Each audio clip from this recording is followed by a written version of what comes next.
What is up, guys? Welcome back to the channel. So today we're going to talk a little bit about this guy. It's the main project that's going to be on the channel. It's the main project I'm working on. It's kind of the main project I've been working on for quite a few years now, and it's in its final stages. It really is, I promise. And it's something that I want to explain a little bit about why I picked it, and the entire mindset behind it. So stay tuned, and I'll explain the entire build coming up.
All right, so this is a 1999 Dodge Durango, and you might say, why a Dodge Durango? Doesn't seem pretty straightforward, and it's not at all. I can assure you that.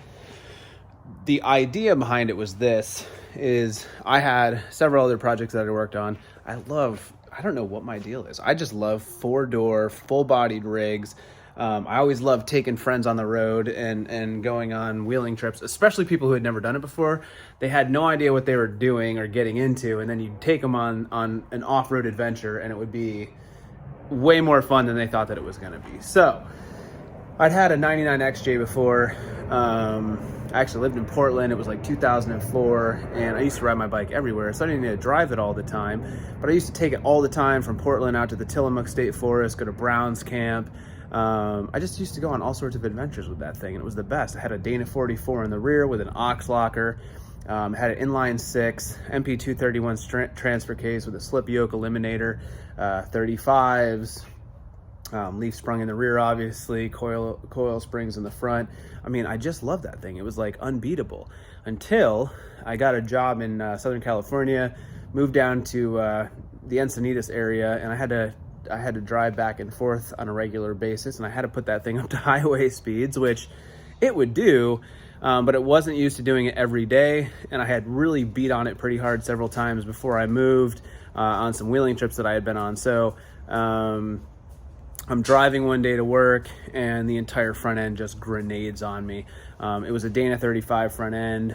I just destroyed it.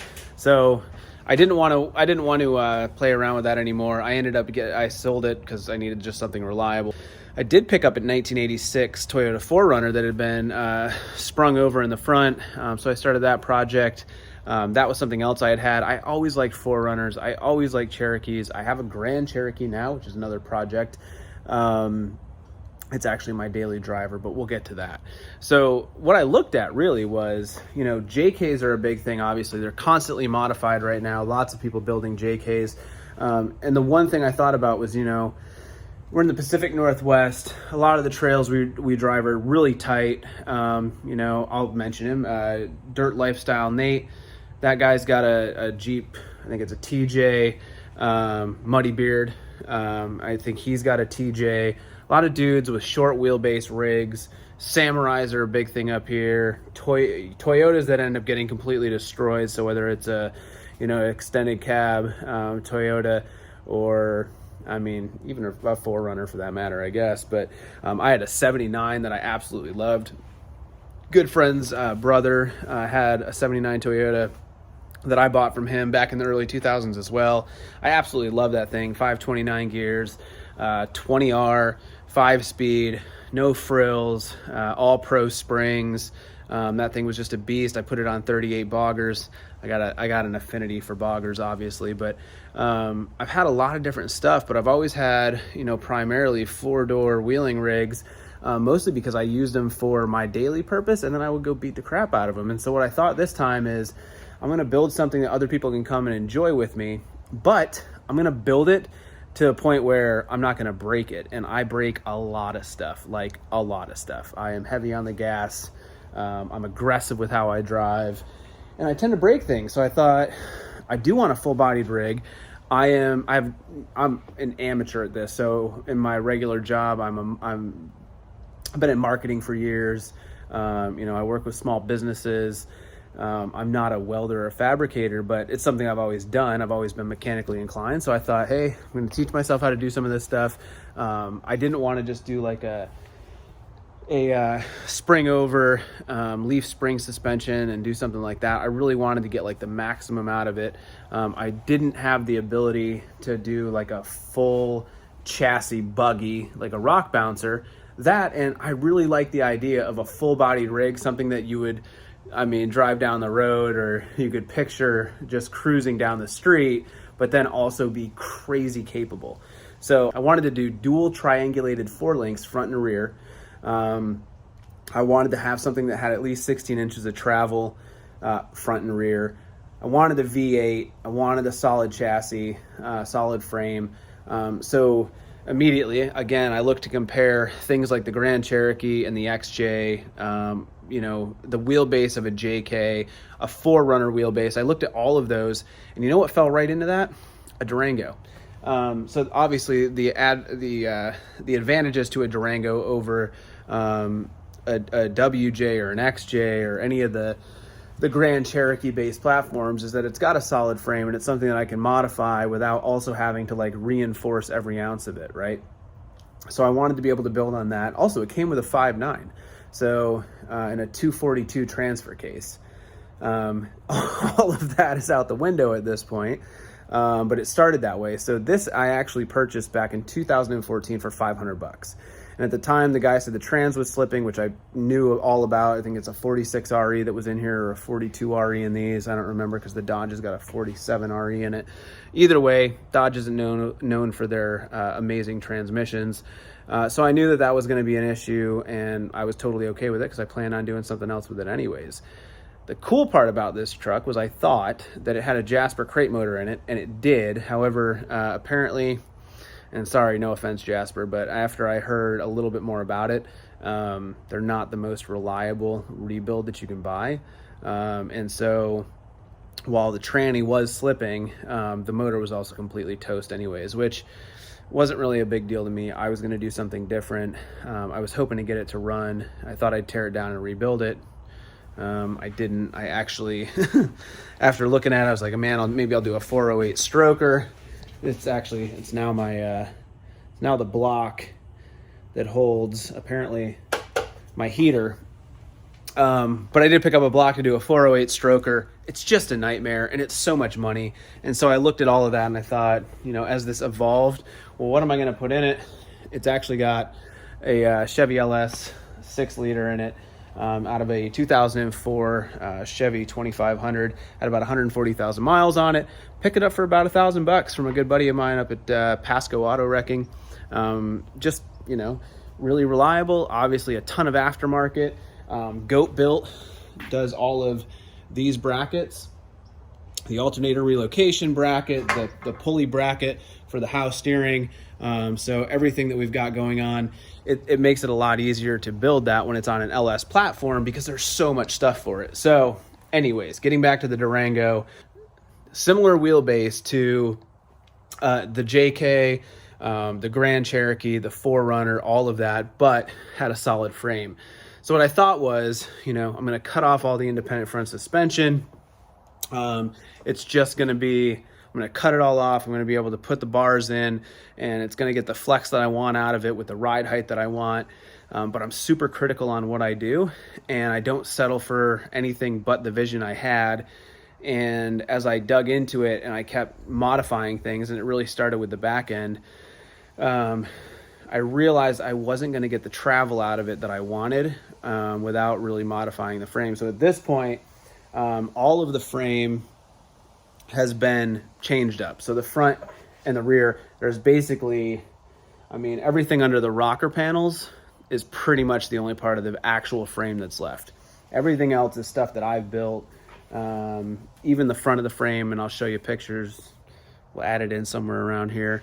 I actually had to modify too, because I built the truss for the axle, and then I built the frame not considering how much steering linkage was going to be in there and how much the ram was going to take up and things like that. So I actually had to notch out the whole step notch in the front of the frame again, and turn that into something that was more functional. So it's been a little bit of a process, but I would say that the Durango platform in general, if you don't go as extensive as I did, is a really good way to start. And you could cut out, you know, the front suspension and throw in some leaf springs.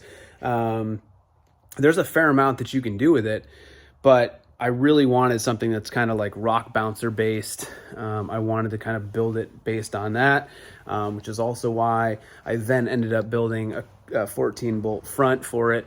Now, part of that too is, you know, a Dana 60 is going to run you, or a Super 60 from one of the Super Duty rigs will probably run you $1,200 to $1,600. Now, that's not too bad at all. That's pretty good for what you get out of it. But my thought was, you know, what would it take to put some new knuckles and inner C's on it? Because ultimately, once I do this, it's, you know, a 60 is great for a rig that you're going to build and drive and all of that.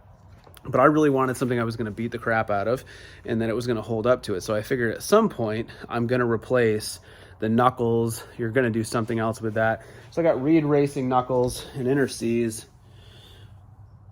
and we built it that way. I actually picked up both corporate 14 bolt full floating axles for $150 total, $75 a piece from a junkyard in Belfair, Washington. One day when I was driving through, I just stopped to see what was there. They had them sitting around. I pulled them out of there, $150. You can't go wrong. So basically all I did was use the center section out of that. Bought, I think it's 3/4 inch diameter tube by 50 wall, and built tubes to my spec. There's a lot to that too. I'll dive more into what it took to build the 14 bolt front axle.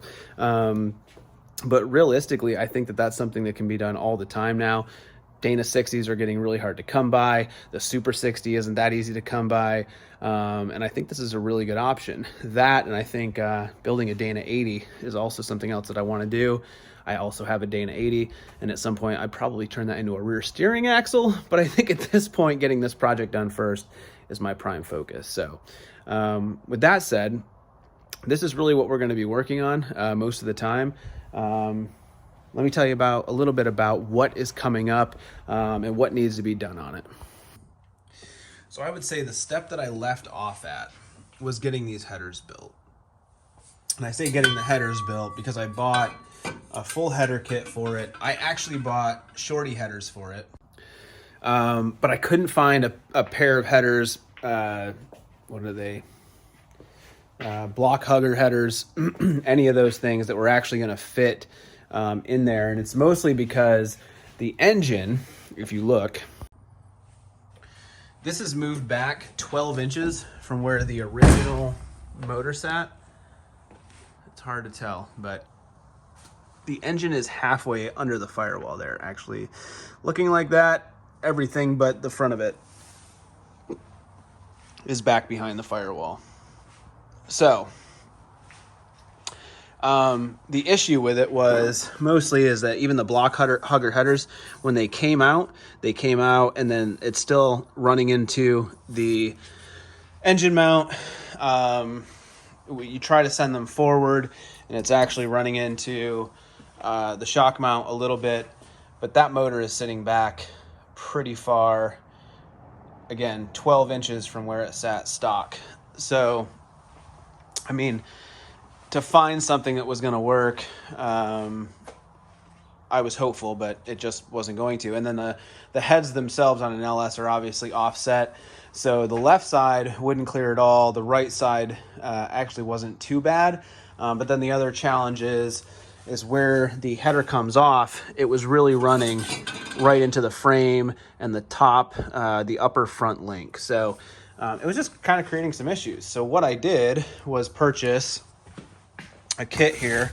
So there was some block plates for the headers, And then all this tube, it's a ton of management tube. This is actually 2 kits. It's some extra pipe along with the header kit itself. And I thought, I'll just build some headers for it. But obviously, pretty straightforward thinking, less than straightforward in design and concept. So it's just a huge process to get in there and to start thinking about how all of that's going to work. And so I was playing around with it one day, and I've had the motor here for a while and in the truck, and I'm thinking, man, I had stock manifolds. Why don't I just use those? So I did go down and get that stuff. Let's see here. So I did pick up my stock manifolds again. I put these guys back into place where they go. Although this one's not going to want to sit in here too well while I'm holding the camera.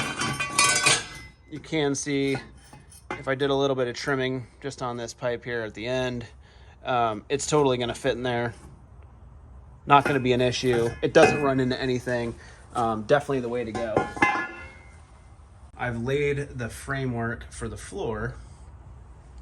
So the exhaust is obviously going to run off of here to the side of the clutch fork and just down through the bottom of the floor. And then I'm going to turn it down right before this cross member back here. So it'll run right underneath here, turn down back there. It'll go under the floor. I thought about putting headers, and honestly, I say the custom header thing isn't easy. It wouldn't have been that bad if I could run them straight out and down. And I just would run them all out and down and then kick it out right here in front of or behind the front tires. The problem is that this is going to be a trail rig. It's not a competition buggy, although we will do some competitions with it. I want it to be something that we can drive and not go deaf in and not be smoked out of exhaust wise. So I think running them underneath the floor and kicking it out in the back, it would probably help a little bit with some of that. That's the plan at this point anyways. Again, things always change, and I might modify something in the future, but and then I'm going to finish laying out the floor. So there's some more tube that needs to go in here. Obviously, like I said, I've started the framework for a lot of this. The console is already in there, and that runs to the back. I'm not sure. So I've got these still for the triple shifter. I think what I'd like to do is run linkage rather than cables. So it's relatively a short distance from where the mounts are on the T-case. There's another bracket is right here on the far side. It's really a short distance from my shift points to the T-case. And while the cables seem all right, I don't want anything to bind, and I think I could locate the shifters so that I have just a solid link rather than using the cables. So that's kind of the next steps. I'm gonna get the headers on, I'm gonna get the exhaust run, and then we're gonna start building the floor and the bottom. So that's kind of the overview. I don't want to bore you too much. There's a lot of work that's gone into this. It's been quite a few years since I started it. I have a lot of other parts here. Let's show you what we got. So, got 3-inch Fox hydraulic bump stops. These obviously have to go in. We got the cans for them up here. Some extra U-joints as well. The rest of the bump stops are sitting up there. Let's see, go back here. We have the rest of the steering components, the triple shifter, and everything that goes along with that. All of my clutch components are still here. Actually, the clutch itself and flywheel are under here. So I have all of those parts. I mean, amongst other things, I have the rest of the coilovers. I have the bottom springs to get started with the coilovers. I have gauges, plugs and wires, the ECU. Man, there's countless stuff. So I have a ton of parts sitting here ready to go. It's really kind of the final pieces that are needed too. There's fuel pumps over there. There's fuel pump, fuel filter, a lot of the things that go along with it, the AN fittings. There's not a ton of work left to this, but I would say it's probably the last 10% of the build. All the structural stuff is done. All the big custom design stuff is done. The axles, although you can't see it, are all built out. They're full spooled, 538 gears, big shafts. Shafts right here. Oof, they weigh a ton. These guys are huge. So full spare shafts. For the front cut, I mean, And I grabbed the long one, of course. Hit the short one too. So we got full spare shafts for the front, full set. These guys, 35 spline. You know, the axles are all built. These things are ready to go. Disc brake conversion in the rear, 16-inch Fox coilovers, remote reservoir. I've got the springs to get started once the build is complete. I really need to either need to fill it with fuel, or I need to weigh it down in the rear like there would be fuel in it, so that I can set my spring rates, because I'll need to buy 4 other springs for it. But I already have the first 4, so that we can at least start measuring what the spring rates are going to be. The floor's got to go in, the system's got to get plumbed. I got a buddy that's going to come up and flash the ECU and tune it for us. But those are the next steps. So I'm excited to share it with you. I'm excited to get this done. To be honest, this has been postponed because what I want to do is share this with everybody. And I've been procrastinating. I judge myself a lot on what I'm doing. So I'm pretty particular about all of it. I don't like to share a lot of these things, but I thought it was just time. It's time for me to commit to you that I will show you what I'm doing, being completely new at this, being a total amateur at all this stuff. It's just a hobby. It's just in my garage. It's just something that I'm trying to do myself. It's my first shot at it, especially anything that's been this undertaking. I will say that absolutely every ounce of this has been done by me. My buddy Ryan helped me out with a few aspects of it, helping me trim out some things here and there. He helped me get the motor situated, and he would testify to that. He helped me get the motor situated one weekend. My neighbor came over and helped me a little bit as well while Ryan was here. After that, it was binding in places I didn't want it to be, as far as getting the full flex on this front suspension. So I chopped it all out after he left. We at least got the motor mounts done then. I moved it back another 6 inches from where it even was with him. So there's just been a lot of stuff that I've taken on, but I'm telling you right now, if you want to do something like this, you totally can. It's a fun process. Does it take time? Yes. Does it take commitment? Yes. Is it frustrating? Yeah, definitely. What I feel like right now is I'm missing out on going out and wheeling with a lot of other buddies who are out there doing it, but that's what's motivating me to do this. That's what's motivating me to share this with you. And so I hope that you join me. Follow me along on the journey. Click that like button, hit the subscribe, click the notification, the little bell icon. And give me some tips, give me some pointers. If you've done this before, I'd love to hear from you. Comment down below, let me know, and I can't wait to see you next time. Thanks so much for joining us. We'll see you then.